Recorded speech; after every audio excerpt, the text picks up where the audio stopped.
Welcome to CyberCon YouTube channel. CyberCon is a leader in providing dedicated servers, cloud computing services, Web 3.0 website and app hosting, data center colocation, and big data solutions. Hi everyone, my name's David, and today I'd love to walk you through the code behind my paper, What Consumable Makes Us Happiest.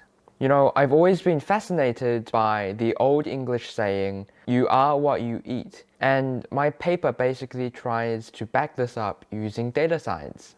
So firstly, we begin by importing the libraries that we are going to use. NumPy is used to support the pandas library, which I'm using for their data frames. Matplotlib.pyplot is used to draw graphs. XLRD is used to work with Excel documents. In this case, some of the raw data was in .xls, which is an Excel file type, instead of .csv, separated values.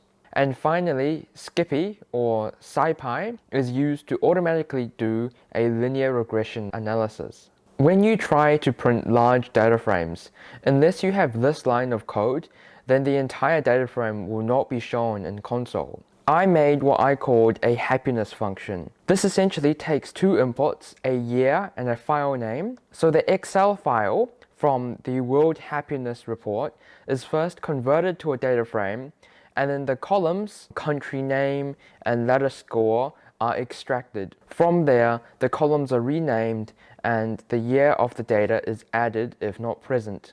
The function is called 3 times here. This is a sample of the happiness data, and as you can see, the only columns which we are interested in is country name here and the letter score. This happiness data is different from the other two because it contains data from multiple years. Here's a sample of what one of the happiness data frames looks like. All of the happiness data is then concatenated into one big data frame called the happiness data frame, where it is stored first alphabetically by country and then ascending by year. This is what it looks like. Next, we move on to another function called the consumable function. Notice that I've defined two variables at the top here. They are used in the function, but they will not be called upon until they are redefined later in the code. This consumable function takes in a number of inputs: consumables to identify which consumable it is, the units, people, and time. So for example, the kilograms of whatever consumable per capita or per adult or people over the age of 15, per year or per day. The file path leads to the original raw data, and the graph indicates whether to graph the results or not. The linear regression analysis determines whether to perform a linear regression analysis, and use SciPy or Skippy determines whether to perform the linear regression analysis manually or automatically using the Python library. This time, the data from Our World in Data, an open source and free data website, is in a CSV format. However, a problem with it is that it also includes continent data. I noticed that continent data isn't assigned a code. We won't be using the continent data, so we can make it so that any entity without a code is automatically deleted from the data frame. You can see all of the data types commented on the side here.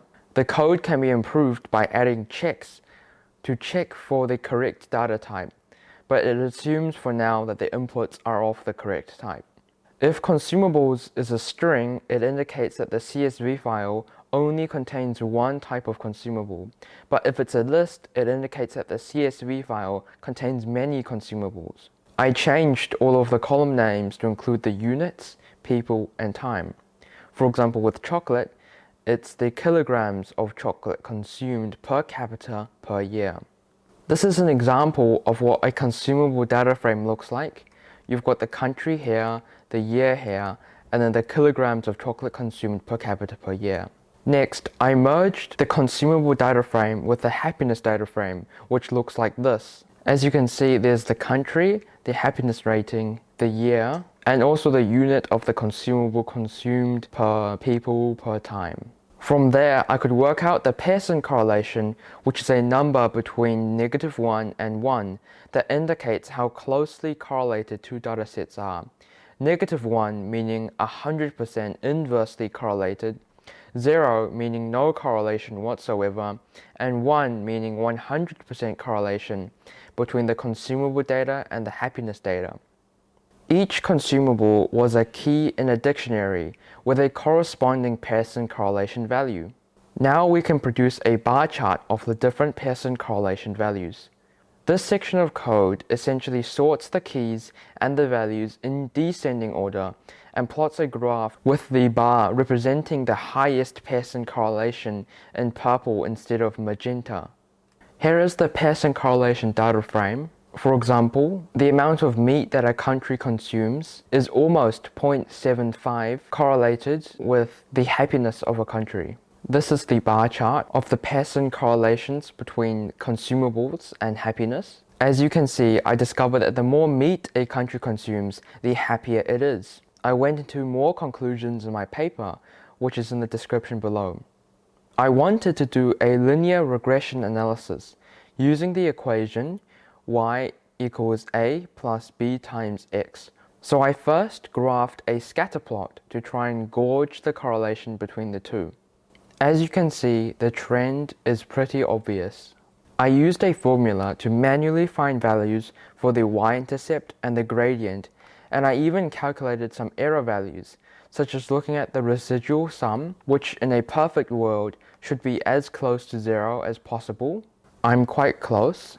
The r-squared value, which indicates the proportion of the variation in the happiness variable that is predictable from the meat variable, and the root mean squared error, which is a value that indicates an average of the square of how far away the scatter points are from the calculated line. To verify that my values for the gradient and the y-intercept, I added in SciPy or Skippy to do the linear regression automatically.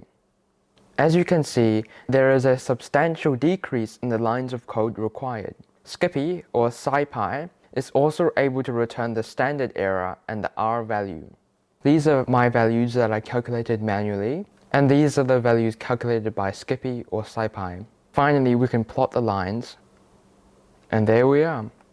I hope you've enjoyed my presentation. Thank you so much for taking the time to listen. I hope there was something interesting you could take away. Thank you. Thank you for watching. Cybercon is a leader in providing dedicated servers, cloud computing services, Web 3.0, website and application hosting, data center colocation, and big data solutions. Please visit our website at www.cybercon.com. Chat with us at our Discord server and subscribe to our YouTube channel to receive new video notifications. We placed useful info in the description below.